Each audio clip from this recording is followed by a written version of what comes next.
There is a rule so embedded in how money works that almost nobody thinks to question it. Not because it is hidden, not because it is complicated, but because it is so old and so accepted and so quietly fundamental that it has become invisible. It is called the 10% rule. And once you see what it actually means, you will not be able to unsee it. Here is the short version. Every time you deposit money into a bank, the bank is legally allowed to lend out 90% of it, almost immediately, to someone else, while you still believe it is yours. And that person deposits their loan, and their bank lends out 90% of that. And it keeps going, and going, until one original dollar has quietly become 10. Not stolen, not counterfeited, multiplied. That is the 10% rule. That is fractional reserve banking. And that is the machine that runs underneath every economy on Earth. Let us start with something you probably do not think about when you check your balance. Picture yourself making a deposit. $500. Maybe a paycheck.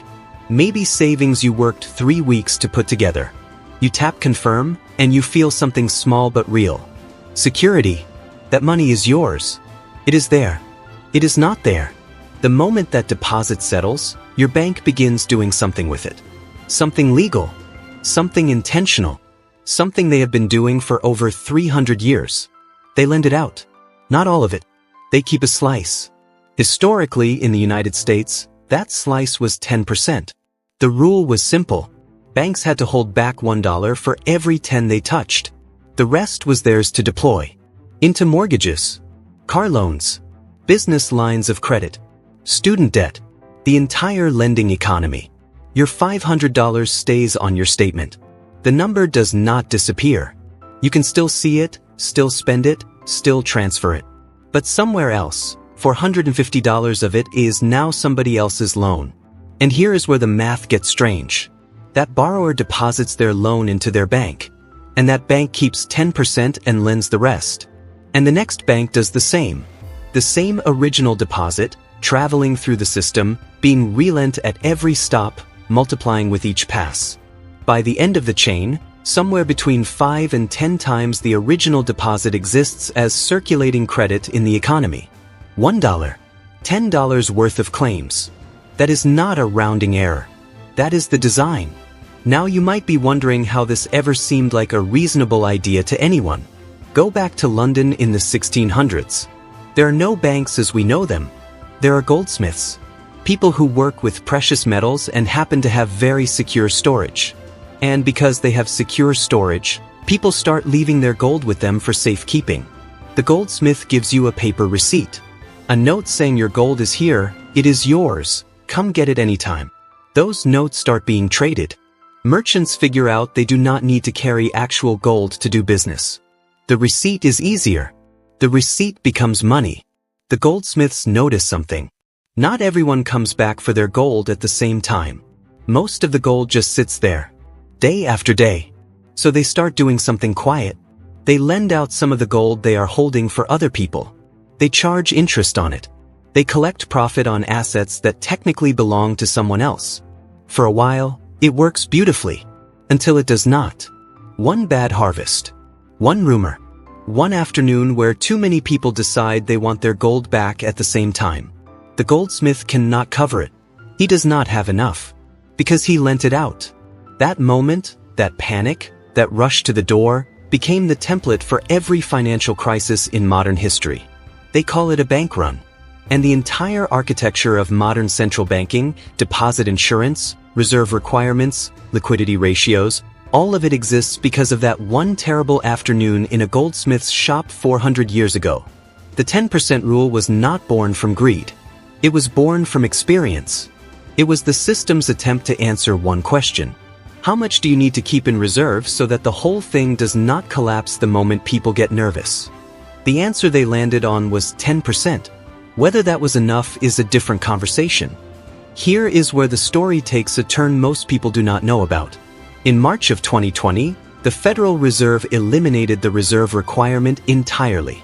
Not reduced it, eliminated it. You can look it up. It is public record. The Fed cited the fact that modern capital frameworks, stress tests, liquidity coverage ratios, were sufficient to maintain stability without a hard reserve floor. Banks still hold reserves voluntarily.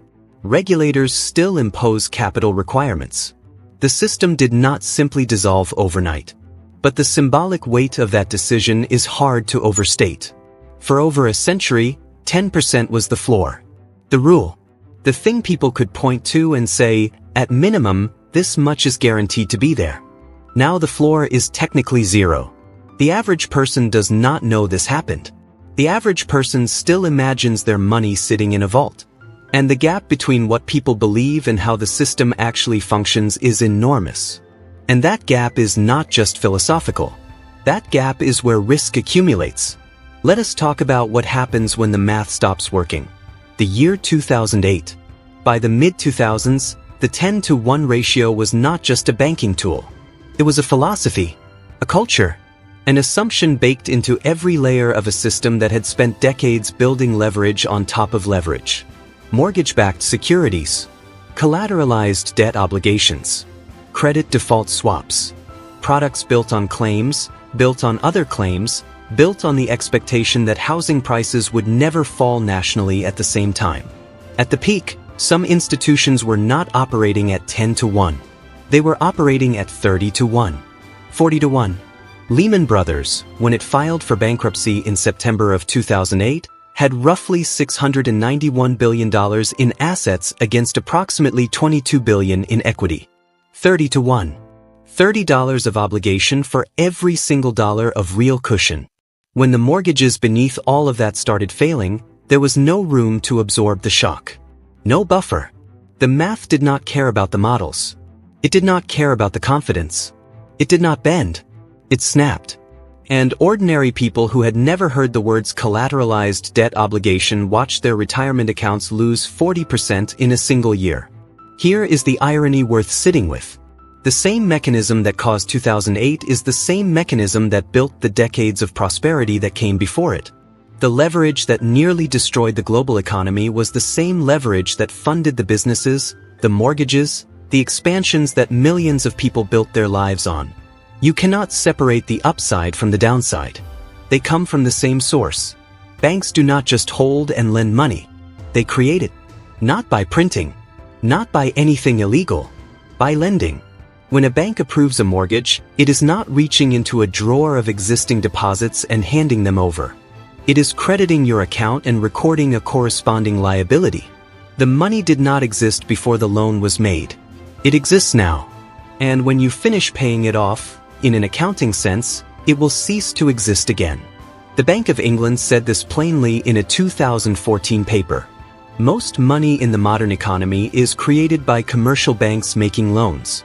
It sat in their quarterly bulletin, largely unread by the public, describing something that fundamentally rewrites how most people understand what money actually is. Now zoom out. Global debt currently sits at somewhere around $315 trillion. Global economic output, the total value of everything produced on Earth in a year, is roughly $105 trillion. 3-to-1. $3 of obligation for every dollar of real productive activity. And that number has been climbing for decades. Not because governments are always reckless. Not because banks are always corrupt. But because the system structurally rewards lending. It rewards leverage. It creates claims on future value and bets that the future will deliver on time. Usually it does. The question serious economists argue about in journals almost nobody reads is what happens when it does not. Not a localized failure. Not one country or one sector. A broader reckoning with what happens when accumulated global leverage meets a world growing slower than the debt sitting on top of it. Japan offers a preview. In the early 1990s, Japan's asset bubble collapsed. Real estate and stocks that had been inflated by cheap credit came crashing down. The government responded with spending. Then more spending. Interest rates went to zero and stayed there. For decades, Japan's debt-to-GDP ratio now exceeds 260%. They have not collapsed. They have not defaulted. But they have also not really grown. For 30 years they have been managing a slow, careful, financially sophisticated stagnation. Some economists call it a trap. Others call it a template. A preview of what happens when you use debt to paper over a structural problem and the bill keeps getting deferred year after year until deferral becomes the strategy. The 10-to-1 rule, when it runs long enough and deep enough, does not always end in a dramatic crash. Sometimes it just slowly hollows things out. So here is where this lands. The system works because people believe it works. That sounds dismissive. It is not. Confidence is not cosmetic in finance. It is structural.